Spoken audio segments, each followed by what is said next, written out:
vous propose d'entrer dans le vif du sujet en accueillant Céline de Villers, archéologue de l'UC Louvain, et Sabine Grottembril, donc chargée de la section études au CEPMR, et qui vont nous présenter un état de la recherche toïcographologique en Belgique. Je leur cède de suite la parole et je les remercie. Bonjour à toutes et à tous. Alors, je pense que beaucoup d'entre vous ne me connaissent pas. Donc, effectivement, moi, faut parler plus dans le micro ? Faut les rassembler. Ok. Oui. Mon ventre est dans le chemin. Est-ce que c'est mieux ? Oui. Ok. Donc effectivement, voilà, je suis archéologue en Belgique et j'avais réalisé mon mémoire de master sur un sujet de peinture belge, un recensement des peintures il y a déjà un certain temps. Et puis en fait, j'ai longuement travaillé dans l'archéologie de terrain et je reviens maintenant à ce domaine qui m'est cher, qui est l'étude de la peinture murale, plus particulièrement dans nos régions. Alors l'idée de cette communication avec Sabine était un peu de pouvoir planter le décor aussi et de vous présenter d'abord très rapidement le contexte de l'archéologie en Belgique et puis ensuite de tenter de dresser effectivement un état de la recherche pour vous donner un aperçu de ce qui se fait chez nous à l'occasion du colloque ici à Marimont. Alors c'est parti. Donc rapidement, l'archéologie en Belgique, eh bien assez vite après la fondation du Royaume de Belgique, donc en 1830, notre petit pays se dote d'un organe de gestion et de protection du patrimoine en la Commission royale des monuments, qui était en fait chargée de donner des avis sur la gestion et la protection de ces monuments et des sites. Et sur le terrain, les recherches archéologiques sont réalisées par les sociétés savantes d'histoire et d'archéologie, assez vite rejointes par le service des fouilles de l'État, rattaché en fait aux musées royaux d'art et d'histoire, plus connu sous le nom de musée du cinquantenaire. En 1963, un service national des fouilles un petit peu plus organisées, étatisées, est également créé. Et donc, jusqu'en 1970 et la régionalisation, les réformes de l'État de Belgique, tout cela était assez facile. C'est ensuite que cela se complique avec ces réformes de l'État qui vont transformer notre pays, puisque depuis 1993, la Belgique donc est un État fédéral organisé en 3 communautés linguistiques et 3 régions géographiques. Vous n'êtes sûrement pas sans savoir que dans notre petit pays, nous parlons 3 langues, le néerlandais, le français, mais aussi l'allemand. Donc cela a abouti une organisation de notre pays en un État fédéral qui chapeaute de grandes compétences régaliennes, la finance, la justice, etc. 3 communautés donc linguistiques qui ont des compétences liées aux personnes et 3 régions géographiques qui ont des compétences liées au territoire. Ces 3 régions et ces 3 communautés ne sont pas les mêmes. Pour la matière qui nous intéresse, eh bien, les deux vont se chevaucher, puisque en ce qui concerne le patrimoine immobilier, donc lié au territoire, ce sont les régions qui s'en chargent, donc l'archéologie, les monuments. Et pour le patrimoine mobilier, ce sont les communautés qui s'en chargent, les musées, les archives, le mobilier archéologique en lui-même. Cela est valable pour la région wallonne et la région flamande, tandis qu'en région de Bruxelles-Capitale et en communauté germanophone, là, ces régions communautés ont rassemblé quand même les 2 compétences. Donc, pour essayer d'être un peu plus synthétique, qui fait de l'archéologie en Belgique à l'heure actuelle.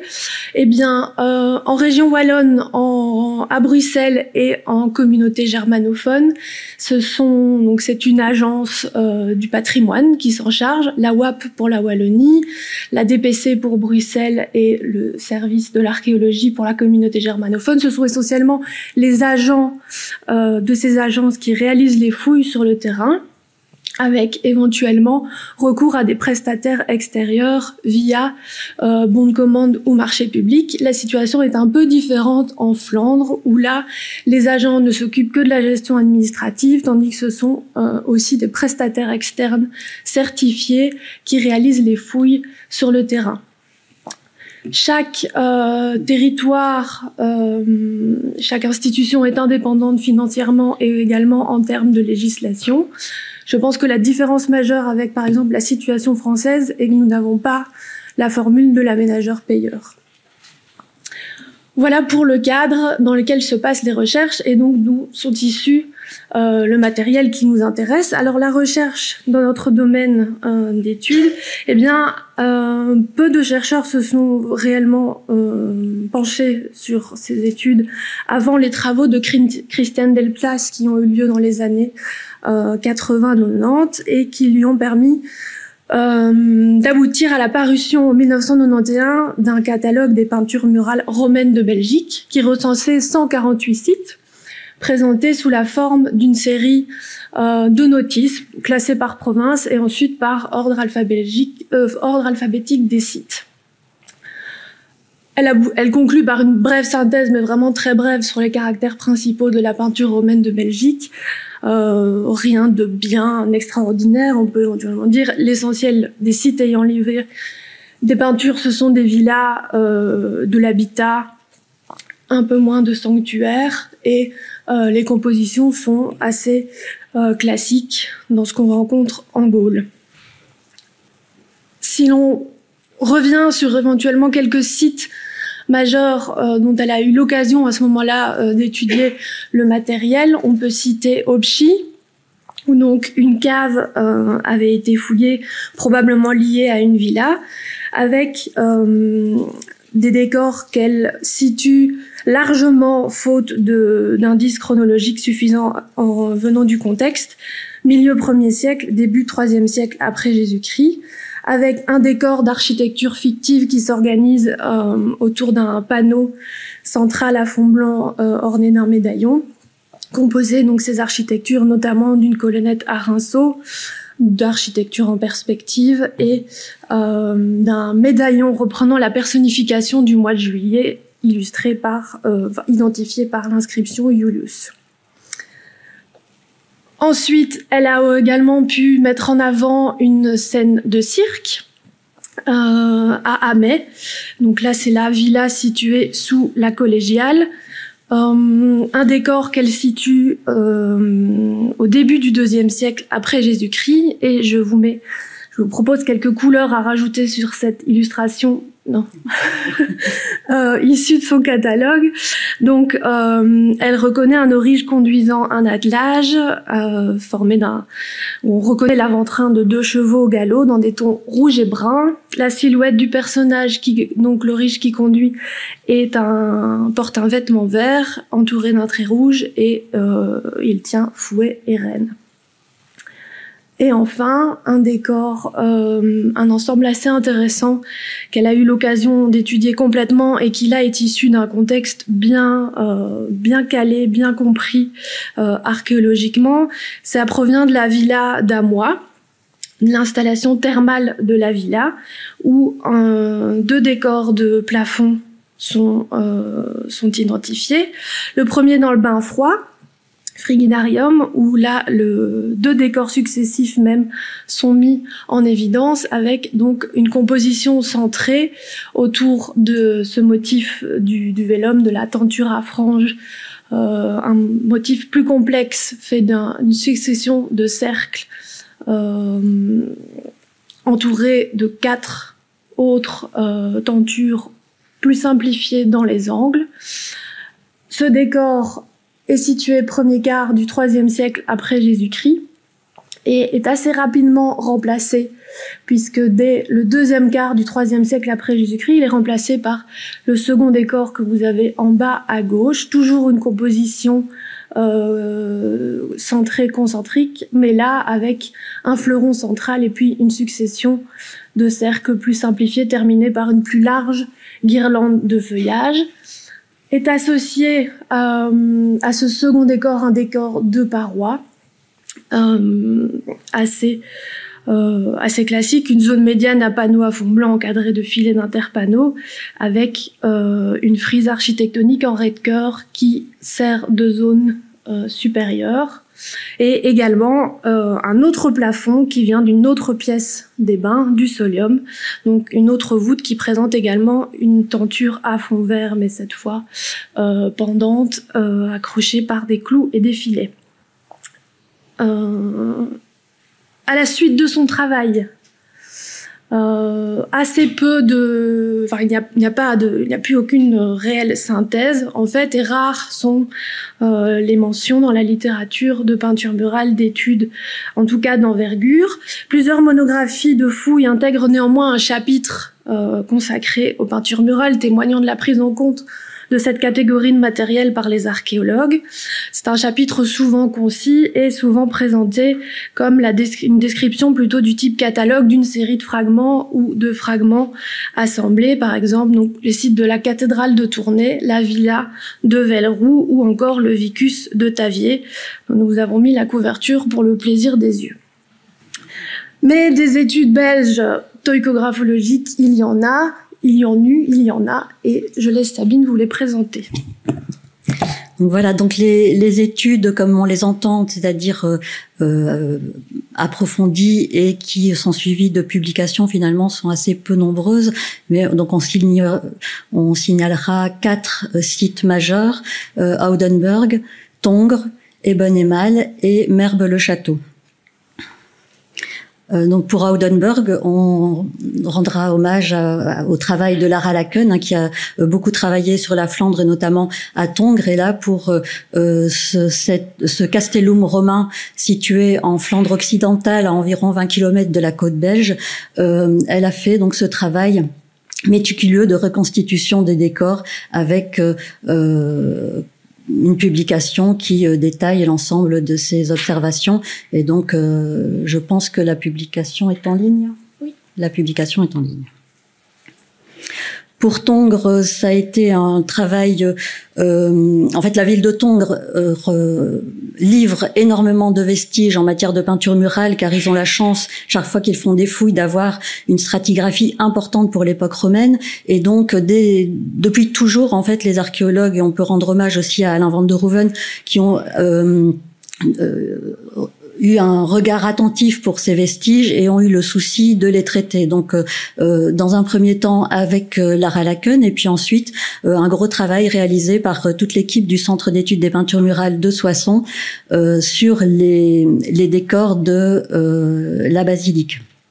Alors toutes ces études sont publiées dans différentes revues. La revue du musée de Tongres, Atuatuca, dans la revue Signa, qui est la revue qui publie les journées archéologiques de Belgique, une monographie pour la basilique de Tongres qui renferme 3 volumes, et évidemment quelques publications dans Pictor et dans les actes de l'AIPMA. L'étude des peintures de la basilique de Tongres, en fait, qui avait livré une quantité importante, puisqu'on avait plus de 900 contenants qui livraient des peintures, plus des peintures déposées. Et cette étude a mis en avant plus de 30 décors. Bon, je vais pas rentrer dans les détails, mais des décors donc qui sont fort intéressants et livrent des repères pour les peintures du IIe siècle. La chance à Tongres aussi, c'est d'avoir un musée gallo-romain qui va permettre la valorisation de ces vestiges.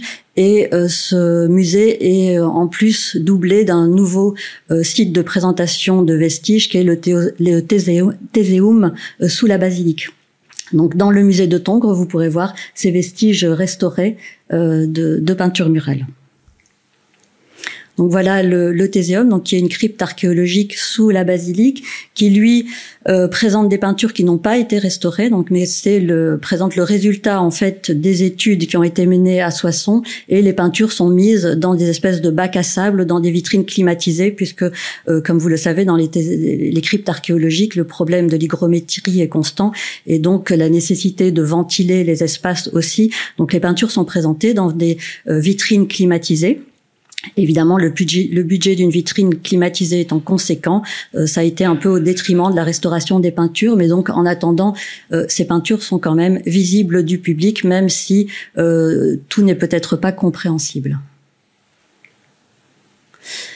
Alors on citera également la publication pour la villa de Merbe-le-Château, où une cave était présentée encore des peintures in situ. Ces peintures ont été consolidées en place et réenfouies par la suite, et la publication présente une étude détaillée de ces peintures. Encore un petit site un peu, on va dire, exotique, ou à l'image de la Belgique, un peu original, avec Ebon et Mal, qui est un établissement romain. Donc c'était une cave qui a été mise au jour par un archéologue amateur, et qui a eu la volonté de faire étudier et restaurer ces peintures.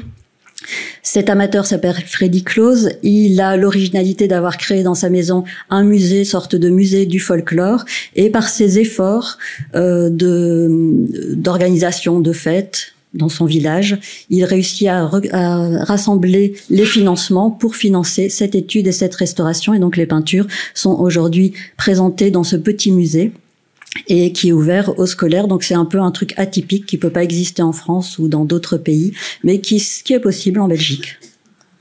En attendant, les vestiges, voilà, sont correctement valorisés et étudiés.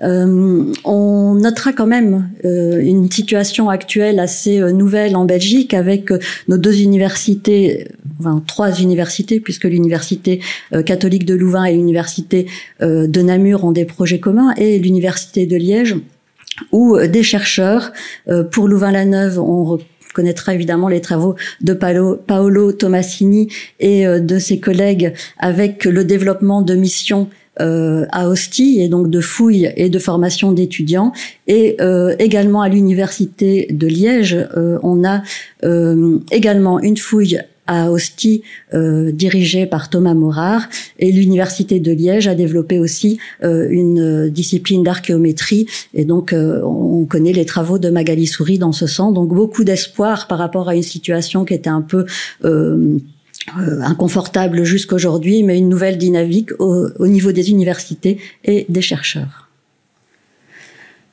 Voilà, donc au niveau de l'université de Louvain, une espèce d'atelier de formation pour les peintures a été mené autour des peintures de Latine, de la villa de Latine, avec cet encadrement d'étudiants, et ce qui permet d'étudier des lots anciens. Également la villa de Roli et de Tiègne, étudiée par Céline, si tu veux en dire un mot. J'en parle juste après. Également, donc oui, plutôt donc une dynamique qui a l'air de se peut-être renaître sur les études de découvertes anciennes, fortement liées en fait à des motivations un peu personnelles de différentes personnes. L'étude de la villa Traigne a aussi été l'occasion de prendre des étudiants de l'université de Louvain-la-Neuve en stage. Et donc c'est toujours une bonne chose évidemment pour pouvoir continuer d'enseigner et de transmettre notre discipline. Et oui. Et donc, dans cette lancée, et pour essayer justement de garder un certain dynamisme, j'ai repris un travail d'actualisation du recensement des découvertes, donc pour pouvoir mettre à jour et faire un bilan de nouveau plus de 30 ans après le catalogue de Christiane Delplace. Cet inventaire n'est pas fini, donc il se fait au travers d'un dépouillement bibliographique et de prise de contact aussi avec les archéologues de terrain de l'ensemble de notre pays, les musées et les cercles d'archéologie. Et donc, pour le moment, j'en suis arrivée à 210 sites. On en était à 148 dans le catalogue de Christiane Delplace, avec donc évidemment tout ne révèle pas un potentiel incroyable. Pour certains, on en restera à quelques lignes et juste effectivement mentionner la présence d'enduit, mais sans en dire plus. Mais quand même, pour certains lots, semble se profiler un potentiel intéressant, et donc il serait intéressant de pouvoir développer des études de ces ensembles. Par exemple, les collections issues du musée archéologique de Namur, qui ont fait l'objet d'un véritable chantier des collections qui a permis de bien réorganiser l'ensemble et de se rendre compte à nouveau de collections qui existaient. Et donc là, on pourra avoir un aperçu de tendances éventuellement régionales ou d'une évolution à l'échelle d'une région. La Villa de Gèves présente, elle, un contexte archéologique bien documenté et avec des aspects architecturaux assez intéressants. Donc il serait chouette de pouvoir regarder les enduits associés à ces contextes. Ou encore par exemple la villa de Nouvelle, villa majeure de la cité des Nerviens chez nous, dont les décors en pierre viennent tout juste de faire l'occasion d'une étude qui est publiée, qui est également en ligne. Et donc là, il serait tout opportun aussi de pouvoir venir compléter avec l'étude des enduits peints pour bien appréhender le programme décoratif de cette villa. Donc, affaire à suivre, j'ai envie de dire. Et donc le fleuron de la collection, même si elle n'est pas belge évidemment, aujourd'hui c'est cette collection du musée de Marimont, ces très belles peintures de la villa de Bosco-Réal, dont 2 panneaux sont également exposés au musée du Cinquantenaire à Bruxelles. Merci.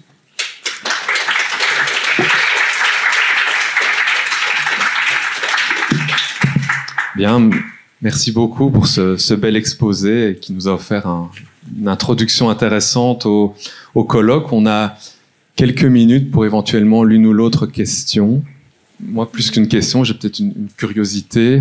Quand on voit donc tout ce nouvel élan de recherche, est-ce que vous envisagez d'intégrer également des ensembles d'enduits peints issus de fouilles anciennes qui sont conservés dans les musées en Belgique, alors certes décontextualisés, mais dont l'étude pourrait quand même être intéressante dans la perspective d'un inventaire plus global? Bien, c'est ce qu'on espère. Mais évidemment, ce que l'espoir vient des universités, puisque justement la discipline est à nouveau présente dans nos universités, parce qu'en fait, c'est ça qui cause problème en général, c'est que il faut des compétences au sein des universités pour former les étudiants et que ensuite ces étudiants aient la possibilité de travailler sur du mobilier ancien. Et donc voilà, donc on espère, puisqu'il y a du potentiel, il y a beaucoup de choses qui traînent dans les réserves, mais comme dans tous les pays d'Europe, donc voilà. Mais là, il y a de l'espoir.